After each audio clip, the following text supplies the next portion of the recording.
Maharashtra board का mathematics शुरू करा था और उसमें हमने M1 का जो फर्स्ट चैप्टर है सेट्स वो शुरू करा था। तो सेट्स में हमने ऑलरेडी चारों एक्सरसाइज कवर कर ली हैं और आज हम लोग शुरू करने वाले हैं प्रॉब्लम सेट। तो प्रॉब्लम सेट में जो स्टार्टिंग के दो क्वेश्चन है, क्वेश्चन 1 और क्वेश्चन 2, वो है बेस्ड ऑन MCQ, तो वो हम लोग लास्ट में करेंगे। अभी हम लोग सारे मेन क्वेश्चंस कर लेते हैं, है ना, सारे प्रॉब्लम क्वेश्चन सब निपटा लेते हैं, फिर लास्ट में हम लोग क्वेश्चन 1 क्वेश्चन 2 के MCQs डिस्कस कर लेंगे, राइट। तो बढ़ते हैं सीधे थर्ड क्वेश्चन पे। थर्ड क्वेश्चन एक प्रॉब्लम क्वेश्चन है, उसे समझने की कोशिश करते हैं और हल करने की, सॉल्व करने की उसे बड़े तरीके से हम लोग कोशिश करेंगे और उसे अच्छे तरीके से सॉल्व कर लेंगे। आई होप ये एक्सरसाइज पे आने से पहले पुराने सारे एक्सरसाइज आपने देख लिए होंगे और उसे प्रैक्टिस कर लिया होगा। अगर नहीं किए हैं तो यहाँ पे आप क्लिक करके प्लेलिस्ट में जाके सारे एक्सरसाइज कवर कर सकते हो। लेकिन सारे एक्सरसाइज कवर करने के बाद ही आप ये वाले वीडियो पे आना, क्योंकि ये वाला वीडियो तब ही समझ में आएगा जब आपने पुराने सारे वीडियोस देखे हों। तो चलिए बढ़ते हैं क्वेश्चन नंबर 3 पे और पढ़ते हैं इससे और देखते हैं इसमें क्या कहा गया है। Out of 100 people in a group, एक ग्रुप में 100 पीपल हैं, 72 पर्सन स्पीक इंग्लिश, उसमें से जो 72 पीपल हैं वो इंग्लिश बात करते हैं। 43 पर्सन स्पीक फ्रेंच, 43 पर्सन जो है वो फ्रेंच में बात करते हैं। Each one out of 100 person speak at least one language, तो जो 100 लोग हैं उसमें से हर एक बंदा दोनों में से कोई ना कोई एक लैंग्वेज तो बात करता ही है। एटलीस्ट का मतलब ये या वो या दोनों भी चलेगा, है ना। तो 100 के 100 लोगों में से हर एक बंदा या तो इंग्लिश बोलता होगा, या तो फ्रेंच बोलता होगा, या तो दोनों बोलता होगा, लेकिन सभी ये दोनों भाषाएं, इन दोनों भाषाओं में से एक तो भी बोलते ही होंगे। Then how many speak only English, ऐसे कितने लोग हैं जो सिर्फ इंग्लिश बात करते हैं। How many speak only French, ऐसे कितने लोग हैं जो सिर्फ फ्रेंच बात करते हैं। And how many speak both, ऐसे कितने लोग हैं जो दोनों ही बातें और दोनों ही लैंग्वेज बातें करते हैं। तो ये वाला क्वेश्चन है, इसको दो तरीकों से हम लोग सॉल्व कर सकते हैं, जैसे कि हमने ऑलरेडी एक्सरसाइज में देखा है। एक है अपना गोल्डन रूल और एक है वेन डायग्राम। तो पहले गोल्डन रूल से सॉल्व करेंगे, फिर हम लोग वेन डायग्राम से भी सॉल्व करेंगे। शुरू करने से पहले हम लोग थोड़ा सा गोल्डन रूल का डिस्कशन कर लेते हैं कि गोल्डन रूल क्या है। आई होप सभी को याद होगा। गोल्डन रूल है N of A union B is equal to N of A plus N of B minus N of A intersection B। ये है गोल्डन रूल अपना, ये है अपना गोल्डन रूल, जहाँ पे यूनियन मतलब कंबाइन, यूनियन का मतलब कंबाइन होता है। आई होप सभी जानते हैं यूनियन का मतलब कंबाइन होता है, और इसे इंटरसेक्शन बोलते हैं जिसका मतलब कॉमन होता है। यूजुअली अगर हमको यूनियन और इंटरसेक्शन में पहचानना है कि प्रॉब्लम क्वेश्चन में क्या किया गया है, तो यूनियन को पहचाना जाता है और से या एटलीस्ट से। ये दोनों शब्द है, मतलब यूनियन की बात हो रही है। अगर इंटरसेक्शन को पहचानना है तो बात होती है एंड या फिर बोथ से। इन दोनों शब्दों से पहचाना जाता है इंटरसेक्शन को, है ना। तो इस तरीके से एक क्वेश्चन दिया है जिसको मैं गोल्डन रूल से सबसे पहले सॉल्व करूंगा। तो आइए देखते हैं। Out of 100 people in a group 72 person speak English, 43 speak French. तो यहाँ पे दो सेट से, एक है सेट इंग्लिश वाले पर्सन्स का, एक है सेट फ्रेंच वाले पर्सन्स का। तो मैं यहाँ पे लिखता हूँ set A B set of persons speaking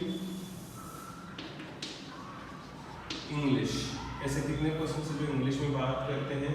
आप वो लिख सकते हैं 72 पर्सन स्पीक इंग्लिश है, तो मैं लिखता हूँ N of A 72, set B set of persons speaking French, जैसे कितने पर्सन से 43 है, तो N ऑफ B जो होगा वो 43 होगा। Each one out of 100 person speak at least one language, 100 के 100 पर्सन एटलीस्ट एक लैंग्वेज बात करते हैं, एटलीस्ट बात करते हैं। तो ए क्या है, जो इंग्लिश में बात करते हैं, बी क्या है जो फ्रेंच में बात करते हैं, ए यूनियन बी मतलब जो एटलीस्ट एक बात करते हैं, एक लैंग्वेज बात करते हैं। तो यहाँ पे एटलीस्ट एक लैंग्वेज बात करने वाले 100 है, एटलीस्ट मतलब यूनियन होता है। मैंने जैसे कि बताया इन दोनों शब्दों से यूनियन फिक्स किया जाता है। तो मैं लिखता हूं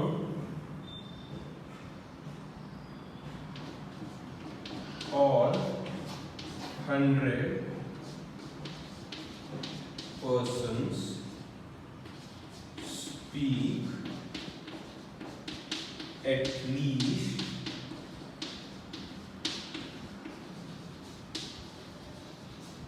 वन लैंग्वेज। एटलीस्ट का मतलब यूनियन होता है। मैं लिखता हूँ n of a union b 100। जैसे कि मैंने पहले भी कहा है, गोल्डन रूल की 3 चीजें दी गई होती हैं, चौथी चीज हमको ढूंढनी है। 1 2 3 4 टोटल 4 टर्म्स होते हैं, जिसमें से मुझे a दिया है, b दिया है, यूनियन दिया है। मुझे a दिया है, b दिया है, यूनियन दिया है, इंटरसेक्शन मतलब बोथ वाला जो है मैं ढूंढ लूंगा, जो कि आखिरी क्वेश्चन है यहाँ पे। How many speak only French, उसके बाद यहाँ पे हाउ मैनी स्पीक बोथ। तो बोथ मुझे चाहिए, जो कि आखिरी टर्म है। 3 टर्म्स दिए हैं, 4th टर्म में आसानी से गोल्डन रूल से ढूंढ लूंगा। तो गोल्डन रूल लिखता हूँ। गोल्डन रूल लिखने से पहले हम लोग लिखेंगे वी नो दैट। हमें मालूम है कि हमें गोल्डन रूल लगाना है। n of a union b equals to n of a plus n of b minus n of a intersection b। Union कितना आया है अपना 100, n of a कितना आया है अपना 72, n of b कितना है 43 minus n of a intersection b। ऐसा हो जाएगा। तो यहाँ पे ये 100 एज इट इज रखता हूँ मैं। 72 प्लस 43 अगर ऐड करोगे तो 115 हो जाएगा, minus n of a intersection b। मुझे तो n of a intersection b ढूंढना है, तो ये माइनस वाले टर्म को यहाँ पे शिफ्ट करो और ये 100 को वहाँ पे शिफ्ट करो। तो माइनस वाला टर्म यहाँ पे आएगा तो हो जाएगा n of a intersection b, और ये 115 है। अगर प्लस 100 इधर आएगा तो माइनस 100 हो जाएगा। तो n of a intersection b जो है वो कितना आया 15 आया। मतलब 15 पर्सन्स स्पीक बोथ लैंग्वेजेस। ये वाला क्वेश्चन अपन ने थर्ड वाला क्वेश्चन सॉल्व कर लिया। How many speak both languages, नीचे लिख देना 15 पर्सन स्पीक बोथ लैंग्वेजेस। तो आई होप इतना तो समझा होगा, है ना। अभी मुझे 2 और क्वेश्चंस का आंसर लिखना है। How many speak only English. तो मैं लिखता हूँ यहाँ पे, लिखता हूँ, ध्यान दो, persons who speak only English. Persons who speak only English. मैंने बोला था अगर ओनली इंग्लिश वाले बंदों की बात हो रही है तो इंग्लिश वाले बंदे कितने हैं 72। इंग्लिश वाले बंदे कितने हैं 72। वो 72 बंदों में से जो कॉमन वाले बंदे हैं, जो दोनों बात करते हो, मिटा दो, वो मिटा दो। क्योंकि ये 72 पर्सन्स जो इंग्लिश में बात कर रहे हैं उसमें वो सारे लोग हैं जो सिर्फ इंग्लिश बात करते हैं, और वो भी लोग हैं उसमें जो इंग्लिश और फ्रेंच दोनों बात करते हैं। क्योंकि वो इंग्लिश बात करते हुए इंग्लिश में आ जाते हैं। समझ में आया? ये जो 72 पीपल है ना यहाँ पे, वो दोनों हैं, इसमें दोनों तरीके के पीपल हैं, दोनों काइंड्स के पीपल हैं। फर्स्ट काइंड जो सिर्फ इंग्लिश बात करते हैं, सेकंड काइंड जो इंग्लिश और फ्रेंच दोनों बात करते हैं। क्योंकि वो इंग्लिश और फ्रेंच में इंग्लिश भी आ जाता है, राइट। बताता हूँ मैं यहाँ पे, ये जो 72 पीपल है ना, ये 2 में कंप्राइज है। इसमें 2 काइंड्स के पीपल हैं। First kind is people speaking only English only, और दूसरे हैं people who speak English plus French. French को इग्नोर करो, इंग्लिश को बात करते हैं तो इंग्लिश में आएंगे ही ना, तो इस तरीके के दोनों लोग हैं यहाँ पे, लेकिन मुझे चाहिए सिर्फ ओनली इंग्लिश वाले बंदे। तो ओनली इंग्लिश वाले बंदे चाहिए होते हैं ना, तो इंग्लिश में से जो दोनों लैंग्वेजेस बात करते हो माइनस कर लो। दोनों लैंग्वेजेस कितने लोग बात करते हैं 15। तो 72 माइनस 15 कर दो, 72 माइनस 15 कर दो, देखो ये 72 माइनस 15 कर दो। ये 12 में से 5 जाएगा, 7 आएगा, 7 में से 2 जाएगा, 5 आएगा। तो 57 ऐसे लोग हैं जो ओनली इंग्लिश बात करते हैं। Persons who speak only French, only French वाले कितने हैं? टोटल फ्रेंच वाले बंदे कितने हैं? 43। अगर ओनली पूछा है ना, ओनली फ्रेंच है, तो टोटल फ्रेंच वाले बंदों में से बस इंटरसेक्शन माइनस करने का, ये याद रखो। ओनली आया ना मतलब उसमें से इंटरसेक्शन माइनस करने का। कर लो 43 माइनस 15 कर लो, कितना आता है? 13 माइनस 5 8 हो जाएगा, राइट। 4 माइनस 2 2 20 ऐसे लोग हैं जो सिर्फ फ्रेंच बात करते हैं। तो ये सारे सवालों के जवाब इन्हें मिल गए हैं। आई होप सभी को समझा होगा। ओनली आया मतलब क्या? अभी ओनली इंग्लिश है तो इंग्लिश में से इंटरसेक्शन माइनस करने का, ओनली फ्रेंच है तो फ्रेंच में से इंटरसेक्शन माइनस करने का, इस तरीके से किया जाता है। तो ये तो हमने कर लिया गोल्डन रूल से, फॉर्मूला से। अब इसी क्वेश्चन को हम लोग किससे करेंगे? वेन डायग्राम से करेंगे। किससे करेंगे? वेन डायग्राम से करेंगे। एग्जाम में कोई भी मेथड आप कर सकते हो, एग्जाम में कोई भी मेथड आप कर सकते हो, राइट। तो यहाँ पे पहले मैं दो सेट्स फिक्स करता हूँ, सेट ए और सेट बी। मैं लिखता हूँ ये मेथड 2 यहाँ पे शुरू हो रहा है। सेट ए क्या है? Persons speaking English. Set B किन लोगों का सेट है? Persons speaking French. क्योंकि दो सेट्स हैं तो दो सेट्स किस तरीके से बन जाते हैं, उनके ऊपर आ जाएगा यूनिवर्सल सेट। ये है सेट ए, ये है सेट बी। मैंने बोला है फ्लावर की तरह भरना है, एक्सट्रीम सेंटर को पहले भरना है, फिर इन दोनों को भरना है, फिर बाहर अगर कुछ है तो उनको भरना है। इस तरीके से हम लोग भरते हैं। ये जो बीच वाला रीजन होता है उसको बोथ वाला रीजन बोलते हैं, बोथ, है ना, बोथ वाला रीजन। अभी अगर मैं ये सेट ए में से ये वाला रीजन छुपा लूँ ना, बोथ वाला, तो ये जो ए का रीजन बच जाएगा ना यहाँ पे, उसको बोलते हैं ओनली ए। देखो मैं समझा रहा हूँ। अगर मैं ये वाला रीजन कट कर दूं तो ये वाला जो रीजन बचा ए का, है ना, ये कॉमन वाला रीजन जो है दोनों के बीच में, छोड़ के जो रीजन बचा उस वाले रीजन को बोलते हैं ओनली ए। क्या बोलते हैं? ओनली। अगर ओनली बी आएगा तो बी वाले सेट में ये कॉमन वाला छोड़ के ये जो आता है ना उसको बोलते हैं ओनली बी। ये चीज समझने वाली है, अच्छे से समझ लीजिएगा, ठीक है। किसी को चाहिए तो बना के लिख भी सकते हो कहीं पे ताकि भूलो नहीं, राइट। तो ये है इस तरीके का, ठीक है। छोड़ो, तो खैर बढ़ते हैं आगे। मैंने बोला है वेन डायग्राम को ऐसे फ्लावर की तरफ भरना है कि सेंटर से बाहर की तरफ आना चाहिए। सेंटर में ये है, ये मतलब जो दोनों के बीच में कॉमन है, कॉमन मतलब जो दोनों में आता है, ए में भी आता है बी में भी आता है, मतलब बोथ, मतलब बोथ। अभी अगर पूरा क्वेश्चन पढ़ोगे तो हमको क्वेश्चन में कहा गया हाउ मेनी स्पीक बोथ, मतलब वो तो मुझे दिया ही नहीं है, तो अगर नहीं दिया तो मैं इसको एक्स बोल दूंगा। अब यहाँ पे बढ़ते हैं ए में कितने लोग हैं? पर्सन स्पीकिंग इंग्लिश है ना, ये 72% स्पीक इंग्लिश। मैंने क्या कहा? ये जो रीजन है बाहर, ये वाला जो रीजन है ये तो ओनली ए का रीजन है। ओनली ए मतलब क्या? इंग्लिश जितने भी लोग बात कर रहे हैं 72 पीपल स्पीक इंग्लिश ना, उसमें से बीच में कितने आ गए हैं वो माइनस कर लो, बीच में एक्स आ गए हैं माइनस कर लो, उतना ही रहेगा, माइनस तो होगा नहीं, राइट।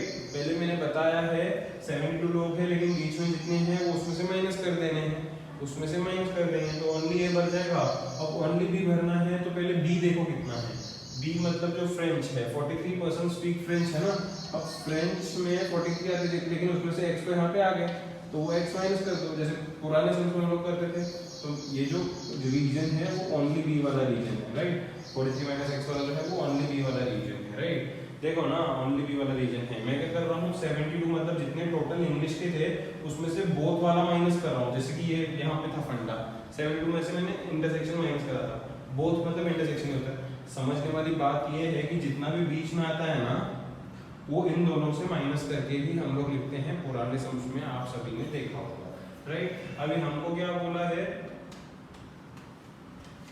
ईच यहाँ पे देखो out of 100% in group 72 speak English, तो इंग्लिश भर गया, 43 फ्रेंच भर गया, and each one out of 100% speak at least one language. तो सारे के सारे जो पर्सन्स है वो एक तो भी लैंग्वेज बात करते ही हैं, एक तो भी लैंग्वेज बात करते ही हैं, राइट। तो ऑल स्टूडेंट्स बोल रहा हूँ, all person speak at least one language. तो यहाँ पे मैं लिखता हूँ persons speaking at least one language are 100. Person speaking at least one language are 100. अगर at least आता है ना वर्ड अगर at least आता है ना, तो वेन डायग्राम में ये जो दोनों सर्कल्स है ना वो सारे ऐड कर देने, क्योंकि at least मतलब इंग्लिश भी चलेगा, फ्रेंच भी चलेगा, दोनों भी चलेगा। एटलीस्ट मतलब सब चलेगा, एटलीस्ट मतलब सब चलेगा, तो सभी को ऐड करना है। याद रखो एटलीस्ट है मतलब वेन डायग्राम में ये दोनों सर्कल्स में जो भी आ रहे हैं उन सभी को ऐड करना है।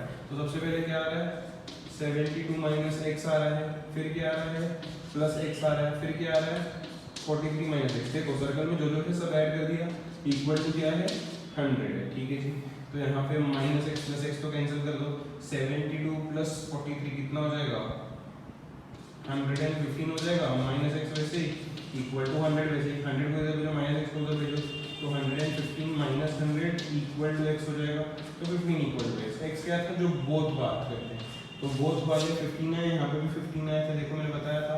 अब ओनली इंग्लिश वाले चाहिए, ओनली इंग्लिश वाले कितने हैं, ओनली इंग्लिश मतलब मैंने बोला ये कॉमन वाला रीजन छोड़ के जो रीजन होता है वो ओनली इंग्लिश होता है, वो है 72 माइनस एक्स। कितने हैं 72 माइनस एक्स, तो ये हो जाएगा 72 माइनस 15, 72 माइनस 15 एक्चुअली कितना होता है 57 होता है ना। ये तो पिछले बार भी किया था। ओनली फ्रेंच वाले कितने हैं देखिए 43 माइनस एक्स है, 43 माइनस एक्स है, तो ये 43 माइनस 15 है, 43 माइनस 15 कितना हो जाएगा 28 हो जाएगा। इस तरीके से हम लोगों ने वेन डायग्राम से भी क्वेश्चन कर लिए, फॉर्मूला से भी कर लिया, जिसको जो आसान लगता है वो कर सकते हो, दोनों ही कर दो, एग्जाम में काम आ जाएगा। तो आइए बढ़ते हैं अगले क्वेश्चन पर, देखते हैं अगले क्वेश्चन में क्या दिया गया है। अगला क्वेश्चन कहता है 70 trees were planted by Parth and 90 trees were planted by Pradnya on the occasion of tree plantation week. Out of these 25 trees were planted by both of them. How many were planted by Parth और Pradnya? तो फिर से एक problem question है। इसे दो तरीकों से हम लोग कर सकते हैं, एक इज बाय गोल्डन रूल, एक इज बाय वेन डायग्राम। तो गोल्डन रूल क्या कहता है, n of A union B is equals to n of A plus n of B minus n of A intersection B, n of A intersection B। तो ये कहता है golden rule, right. तो यहाँ पे गोल्डन रूल में union मतलब आप सभी जानते हो कंबाइन करना है दोनों सेट्स को, ये पहचाना जाता है और से या फिर एटलीस्ट से। ये है इंटरसेक्शन मतलब कॉमन ही पहचाना जाता है, एंड से या फिर बोथ से। ठीक है, तो आइए करते हैं क्वेश्चन। यहाँ पे बोला 70 trees were planted by Parth, यहाँ पे दो सेट्स है, trees planted by Parth, trees planted by Prarthana. तो यहाँ पे सोल्यूशन में मैं लिखता हूँ set A B set of trees planted by, पहले कौन है पार्थ है, trees planted by Parth. Parth में कितने ट्रीज प्लांट करे हैं 70, तो n ऑफ a कितना होगा 70। 90 trees were planted by Prarthana. Set B set of trees planted by प्रार्थना, है ना। 90 ट्रीज प्लांट करे थे प्रार्थना ने, n of b is 90। उसके बाद बोला है 25 trees were planted by both of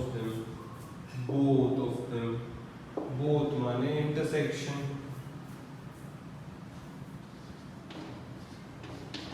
25 trees were planted by both of them, both मतलब intersection, तो n of a intersection b, a मतलब पार्थ ने प्लांट किए, b मतलब प्रार्थना ने प्लांट किए, इंटरसेक्शन मतलब दोनों ने मिलकर प्लांट करे, तो दोनों ने मिलकर मेडिकल प्लांट करे थे, right. How many were planted by Parth और प्रार्थना, पार्थ और प्रार्थना, इसका मतलब मुझे ये ढूंढना है बस, यूनियन ढूंढना है बस। तो we know that n of a union b is equals to n of a plus n of b minus n of a intersection b। a कितना है 70, b कितना है 90, इंटरसेक्शन कितना है 25।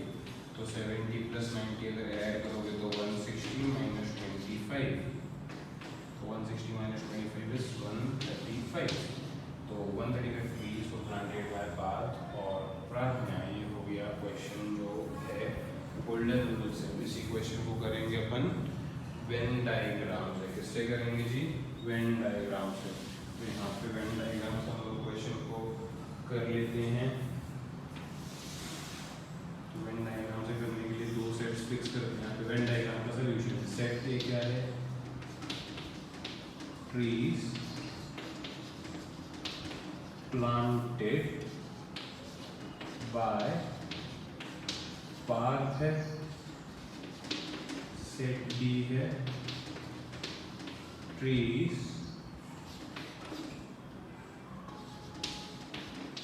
प्लांटेड बाय प्रार्थना, राइट। दो सेट बना लेते हैं, ऊपर से यूनिवर्सल सेट बना लेते हैं। ये ए होगा, ये बी होगा। फ्लावर की तरह भरना है, बार बार बोल रहा हूँ। सबसे पहले सेंटर भरेंगे। सेंटर मतलब जो ए में दो, बी में दोनों में आता है, दोनों मतलब बोथ, राइट। तो बोथ वाले कितने हैं पढ़ लो। क्वेश्चन तो मैंने ऑलरेडी पढ़ा है। 25 ट्रीज वो प्लांटेड है बोथ, तो बीच में आ जाएगा जी 25। कितना आएगा? 25। अभी ए मतलब पार्थ में कितने लगाए थे? पार्थ में लगाए थे 70, पार्थ में लगाए थे 70, लेकिन उसमें से ऑलरेडी 25 आ गए यहाँ पे। तो 70 माइनस 25 करोगे, राइट। 70 माइनस 25 करोगे तो यहाँ पे क्या आएगा? 5 बचेगा, 7 माइनस 45 बचेगा। अब बी मतलब प्रार्थना ने कितने लगाए थे? 90, तो उसमें से 25 ऑलरेडी आ गए हैं, तो 25 माइनस कर लो तो कितने बचेंगे? 5 और 6, 65 बच जाएगा, राइट। ये जो है ऐसे ही बता रहा हूँ मैं एक्स्ट्रा नॉलेज के लिए। ये जो पोर्शन है ये बड़ी बार छोड़ के, कॉमन छोड़ के, ये जो पोर्शन है इसको ओनली ये बोलते हैं। केवल पोर्शन को ओनली जो है समझाने के लिए बता रहा हूँ आपको, ठीक है। तो ये हमने सब भर लिया है। अब हमको पूछा है how many planted by Parth और प्रार्थना। और मतलब यूनियन ना, और मतलब यूनियन, एटलीस्ट मतलब यूनियन। मैंने इसके पहले वाले सवाल में कहा था कि अगर एटलीस्ट आता है तो सभी को ऐड करना है, या और आता है तो सभी को ऐड करना है सर्कल के अंदर जो है। क्योंकि और का मतलब होता है ए या बी, दोनों भी। और का मतलब होता है ये या फिर वो, मतलब दोनों ही आएंगे ना, या तो ये या तो वो, कुछ भी हो सकता है, तो कुछ भी हो सकता है, इसलिए मेरे को सब ऐड करना पड़ेगा। और मतलब ए या बी, है ना, या फिर दोनों भी हो सकता है, दोनों भी हो सकता है, कंडीशन है दोनों भी हो सकता है। तो मुझे इन सभी को ऐड करना है, इन सभी को ऐड करना है। और का मतलब होता है एटलीस्ट। अगर मैं कहूँगा एटलीस्ट ए और बी, इसका मतलब या तो ए या तो बी या तो दोनों में चलेगा, या तो दोनों में चलेगा, है ना, उससे ज़्यादा भी चलेगा। एटलीस्ट मतलब उतना या उससे ज़्यादा। एटलीस्ट मतलब क्या? उतना या उससे ज़्यादा चलेगा, है ना। जैसे मैं बोलूँ एटलीस्ट 10 सम करने हैं तो 10, या फिर 10 से ज़्यादा। तो एटलीस्ट बोला है तो ए बी या उससे ज़्यादा, मतलब ये दोनों वाला भी चल जाएगा। तो एटलीस्ट है, और आता है मतलब ये सर्कल के अंदर जो आते हैं सभी ऐड कर लो। तो बोला how many planted by Parth और प्रार्थना। तो ट्रीज प्लांटेड बाय पार्थ और प्रार्थना इज इक्वल टू, सब ऐड कर दो। पहला है 45 प्लस दूसरा है 25 प्लस तीसरा है 65, ऐड कर लो जी। यहाँ पे 60 और 40 100, 110, 110, 130, 135 कुछ आ रहा है। दोनों से देखिए आंसर तो एक ही होगा, नीचे स्टेटमेंट में लिख देना ट्रीज प्लांटेड बाय पार्थ और प्राज्ञा आर 135। आंसर एक ही आता है, तरीके दो अलग अलग हैं, राइट। तो अगले क्वेश्चन पे बढ़ते हैं और अगले क्वेश्चन में दिया गया है कि एन ऑफ ए जो है वो 20 है, एन ऑफ बी जो है वो 28 है, N of A union B जो है वो 36 है। ऐसा हमें कहा गया है। पूछते हैं कि इंटरसेक्शन क्या होगा, पूछते हैं कि जो इंटरसेक्शन है वो क्या होएगा। तो ये गोल्डन रूल है, देखिए ना, गोल्डन रूल में से गोल्डन रूल में 4 टर्म्स होते हैं, 3 टर्म्स मुझे दिए गए हैं, 4th ढूंढना है। तो ये गोल्डन रूल पे ही आता है। ऐसा क्वेश्चन हमने एक्सरसाइज में भी किया था, राइट। तो मैं लिखता हूँ वी नो दैट, हमें गोल्डन रूल पता है, N of A union B is equal to n of A plus n of B minus N of A intersection B, right. तो ये इस तरीके से यहाँ पे n of A union B को n of A plus n of minus N of A intersection B दिया हमने। N of A union B दिया है 36, कितना दिया है 36, एन ऑफ ए दिया है 20, एन ऑफ बी दिया है 28 minus N of A intersection B missing. तो ये 36 as it is, 20 plus 28 is 48 minus N of A intersection B, वैसे ही ए इंटरसेक्शन भी उधर भेजो, 36 इधर भेजो। देखो ये माइनस ए इंटरसेक्शन भी अगर इधर में शिफ्ट करूँगा तो प्लस ए इंटरसेक्शन भी हो जाएगा। कोई भी टर्म का साइन उसके पहले होता है, तो इसके पहले माइनस था, माइनस इधर आके प्लस हो गया, इसके पहले कुछ भी नहीं होता, प्लस है। अच्छा, ये प्लस वाले टर्म को अगर मैं उधर शिफ्ट करूँगा तो क्या होगा, माइनस हो जाएगा। 48 तो कहीं नहीं जा रहा, 48 वैसे ही माइनस 36 हो जाएगा। तो N of A intersection B जो है वो कितना आएगा, 12। तो यहाँ पे हम कंप्लीट हुआ, बहुत ही आसान क्वेश्चन था। तो आई होप आज के तीनों क्वेश्चन समझे हैं। ये तीनों क्वेश्चन अच्छे से प्रैक्टिस करो तो कल फिर आगे बढ़ेंगे हम लोग, है ना। लेकिन मैं चाहता हूँ जिस दिन पे मैं जो सिखा रहा हूँ वो उसी दिन पे कंप्लीट हो, और काम को पेंडिंग पेंडिंग पेंडिंग पेंडिंग मत रखो, नहीं तो एंड मोमेंट पे बहुत प्रेशर आ जाएगा, जिसके वजह से लोगों को जनरली मैथमेटिक्स हार्ड लगता है। अगर वक्त पे किया जाएगा तो कुछ भी हार्ड नहीं है, बढ़िया तरीके से सब हो जाएगा, प्रैक्टिस हो जाएगा, मार्क्स अच्छे आएंगे, है ना। बच्चे क्या करते हैं, एक बार देख के कर लेते हैं, सर ने पढ़ाया देखा कर लिया, उसके बाद उसे देखते नहीं, उसका प्रैक्टिस करते ही नहीं हैं, फिर बहुत मुश्किल होती है उन बच्चों को आगे, राइट। 9th स्टैंडर्ड है, आप बड़े हो गए हो, 1 साल आगे आ गए हो, पुराने छोटे बच्चों की तरह 7th 8th के बच्चों की तरह बिहेव मत करो। खुद से आप क्या करो, सिंसियर बनो, एफर्ट्स लो, पेरेंट्स को भी तकलीफ मत दो कि आपको बोलें कर कर कर कर। जैसे ही वीडियो आपको मिलता है खुद से आप क्या करो, मोबाइल सभी के पास है, लैपटॉप सभी के पास है आजकल, उठाओ करो, अच्छे से सॉल्व करो और मुझे वेरिफिकेशन दो फोटोज़ भेज के कि आपका हो गया है, राइट। मुझे बार बार पूछने मत लगाओ एक ही चीज़, ठीक है। तो आज का लेक्चर यहीं पे एंड करते हैं। ये तीनों क्वेश्चंस मैं चाहता हूँ कि सभी बड़े अच्छे तरीके से सॉल्व कर लें। Good bye.